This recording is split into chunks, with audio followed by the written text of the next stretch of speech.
Hello, welcome back. The NBA season is still going. The NFL season has officially ended. Seattle, obviously, are new champions. They take the title from the Eagles, so we can no longer say that we're the reigning champions anymore. We cannot say that.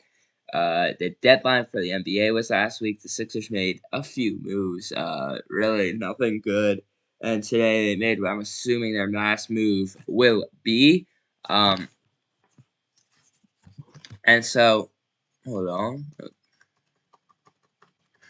And so, we'll see how these moves work out. I don't think they did anything positive, in my opinion.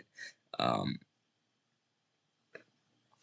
but I think they made one positive move today. But like, I overall think it's bad few like spots for the Sixers. Currently, your Sixers, we are at the All Star break, sit 30-24 and 6 in the Eastern Conference. This means that the season ended today. With the exact same standings, the Sixers would make the playoffs and would play the Knicks in the first round.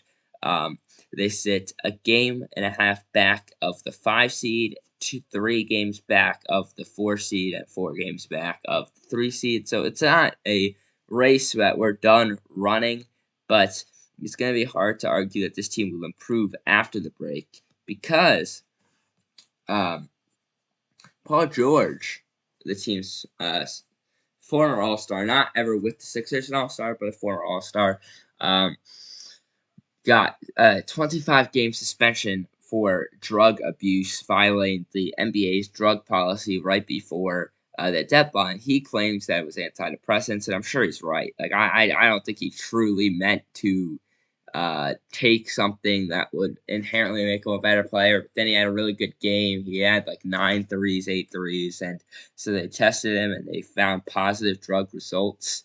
So he got a suspension, and now he is out for 25 games. But since that was right before the deadline, it lowered the quota that the Sixers had to meet to duck the sales tax, which Embiid was very publicly against ducking the luxury tax, which the luxury tax, not the sales tax, the luxury tax is a tax for anyone who doesn't meet the apron. Basically, just makes their owner pay a few $1,000,000, and the owners are very, very rich. So this is something that doesn't really affect them. But Josh Harris, Sixers owner, uh, in the Epstein files too. Really, he should have to resign for that stuff, but he's not. And I kind of wanted him to because I don't like him because of this luxury tax thing. Um, from his basketball standpoint, he is harming the team year after year because it would have to, before the Paul George news, he would have to trade Kelly Oubre Jr. to duck the tax, or some combination that included Andre Drummond. Or no, well, yes, but not really. But it was Kelly Oubre could duck the tax. Joel Embiid went very public when he was asked about it, said he thought Kelly was a valuable asset, did not want to trade him, did not want to make the team worse to help out the owner's pockets. But since Paul George got injured, we don't have to pay as much to him um, since he got suspended. So then we could trade either Andre Drummond or Jared McCain because Jared McCain's on his rookie contract. Jeremy King starting to find his form just a little bit after obviously not a great start um, to the year with the Sixers. Had 13 in his last game with the Thunder, 12, 7, 5, and then the games before 16, 17, 12 with the Sixers. So he was starting to find it a little bit. Seems like he's going to continue to make his mark in OKC because this is a very, very good OKC team. So if he can do that, that correlates to about 20 on the Sixers team, 13 on OKC, because the ball gets spread out a lot more to better players there. Um, and so they decided, well, now you know, but I don't know if I stated it. They decided instead of trading Andre Drummond, who, if you don't know, the Sixers very weak at guard right now, very heavy at center. Center they had Joel Embiid, Andre Drummond, and Bona. Now it usually would be Joel Embiid would take some portion of 30 to 35 minutes per game. But then, obviously, you have about 10 minutes, no Joel Embiid minutes. He's averaging about 30 per game. So you have 18 minutes where he's off. But usually either Bona or Drummond will play 15 minutes a game and the other one will not play or play practically nothing. So the move with you'd seem to be just trade Drummond, let the second-year star shine as a backup center and see if he can develop. But they traded McCain instead, and I do think they got good value, 3 second-round picks, and the Houston Rockets first-round pick this year, which is projected to end 25 to 20 in that range. But the thing is, even if you sell high, you don't have to sell. You know what I mean?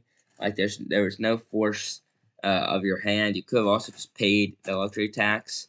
And the Sixers guard room after that, Maxey, Edgecombe are our starting guards. Grimes off the bench, and then you look around and we don't have another point guard. We don't. Justin Edwards is not a point guard. MarJon Beauchamp is I guess, our new backup, and he had not played in all the way up until 6 days ago, where he played 20 and 16 minutes. Today, though, the Sixers filled that gap. They brought back a familiar face, Cam Payne, one of the ugliest guys in the league with one of the ugliest jumpers in the league. Then he came and say one of the ugliest guys in the league because he wasn't in the league. When we signed him, he's probably still there currently. He's over in, I believe, China or Japan playing the CBL or the KBL. CBA or KBL. I'm not really sure which league he's in, but I think he's in one of those leagues. So they're working on the contract buyout right now. He'll come back to Philly. If you remember, he was in Philly when we played the Knicks in that one series, and that rivalry kind of sparked that year. It was his first and, I believe, only year with us. Yeah, the year before he was on the Suns. That year, he had 7.5 points per game. And that was really his only thing. And he's a 40% three shooter, so he's ugly shot big, can get you a bucket. And the next year, he went to the Knicks, 7 points a game, 40% three-point shooter, so very consistent. This year, he played twice or 3 times, but in the 2 games, he really got minutes in, 10 points and 10 points. That was before he got cut and went to China or Japan or wherever. So he'll probably take a lot of the minutes between Lowry and Beauchamp that we really didn't need. And then Max will obviously have to step up, and BJ will have to step up and play more. So honestly, from the Sixers standpoint, I really didn't like what they did this deadline. I think what we should have done is just traded Drummond and let Bona shine. I like Cam Payne. My TikTok username or my display name is Terry Johnson. I switched it as a joke 2 to 3 years ago when he got arrested and pulled over, and he told the police his name is Terry Johnson. I had him as my profile picture, and I changed my profile picture a while ago, but I just didn't change my name. So I feel like it's just stuck as that now, and that's fine for me. So technically I've always had a part of Cam Payne with me to the point. I still like Cam Payne even though he went to the Knicks. I'm excited to have him back. He's only technically here till the rest of the year, but maybe we'll re-sign.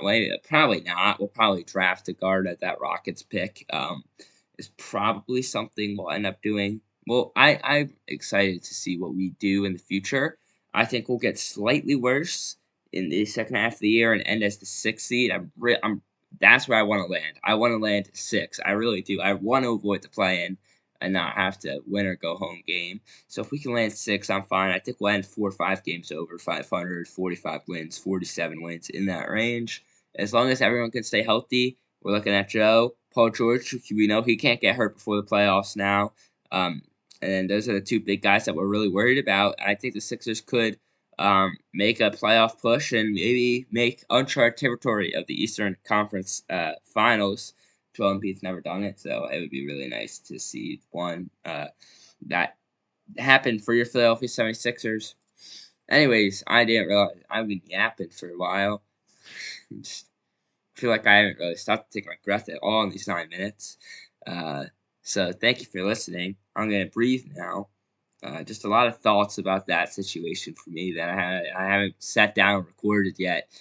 So this video will be up today or tomorrow. It's 2:16. I'm about to go to dinner with my grandparents, and then after that, I'll probably post this. If not, if I forget, it will be posted probably tomorrow morning. It also depends. If Tiafoe loses to Rinky Hijikata tonight, this video is not being posted till tomorrow morning because that will be depressing. He got cooked by Sebastian Korda in Dallas last week. But Delray Beach, new week, new tournament, 250 event, lower event. I really want him to make the quarterfinals because if he makes the quarterfinals, he plays the 2 seed at the tournament, Casper Ruud, and if Inform Tiafoe versus Casper Ruud would be a really fun matchup from a fan perspective. And he should beat Rinky Hijikata and Zachary Svajka, which is his draw to get there. So I'm really hoping he can do it, but you just never know because I thought he'd be able to face Taylor Fritz last week and he lost to Korda in the second round. So yeah, it is what it is. New week, new tournament, like I just said. Way off topic now, but let's go Sixers. Let's go Big Foe, and I am signing off. Ooh, also I could do a soccer podcast now because this Tottenham finally fired Thomas Frank. Uh, brighter future. Coys, add that in there. Bye.